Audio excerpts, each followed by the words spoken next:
ஓம் சாய்ராம். எனதருமை பிள்ளையை, எதற்கெடுத்தாலும் பயந்து கொண்டிருந்தால் உனக்கு இந்த வாழ்க்கை எப்படி தன் அற்புதத்தை காட்டும்? பயத்தை நீக்கு. உன் பயம்தான் பலவீனம். உன் பலவீனத்தாலேயே எந்த ஒரு ஏற்றமும் இதுவரை நீ வாழ்க்கையில் பார்க்காமல் கஷ்டத்தின் உச்சியின் வரை சென்று பல கடினமான சூழ்நிலைகளை இன்றும் சந்தித்துக் கொண்டிருக்கின்றாய். பயப்படாதே. இனிமேலும் உன் கர்ம வினைகளால் நீ பாதிக்கப்படுவதை நான் பார்த்து கொண்டிருக்க மாட்டேன். நீயும் மற்ற பிள்ளைகளைப் போல் சந்தோஷமாக வாழ வேண்டிய பிள்ளை. உன் மனதில் உள்ள தீய சக்தியான பயத்தை போக்க நான் நிச்சயம் உன்னை தேடி வருவேன்.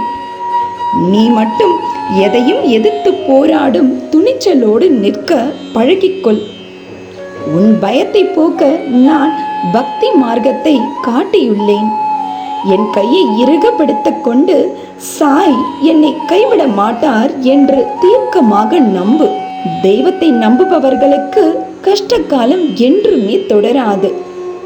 ஒரு துளியேனும் சந்தேகம் என்ற தீய சக்தியை உன் மனதின் உள்ளே வராமல் பார்த்துக்கொள்.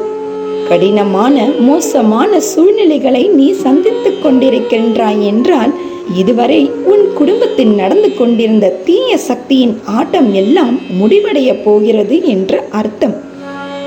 என்னை குருவாக ஏற்றுக்கொண்ட உனக்கு சாய் அனைத்தையும் வழி நடத்தி உதவுவார் என்ற நம்பிக்கைதான் உன் வாழ்வினில் தொடரப்போகின்ற அதிசயங்களுக்கு எல்லாம் காரணமாக இருக்க போகின்றது.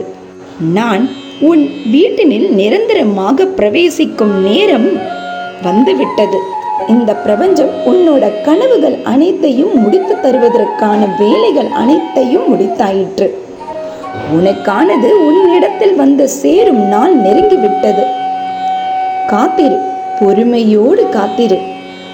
4, 8, 8 என்ற எண்களை தொட்ட உனக்கு இந்த பிரபஞ்சம் உன்னோடு இருப்பதை உணர்வாய்.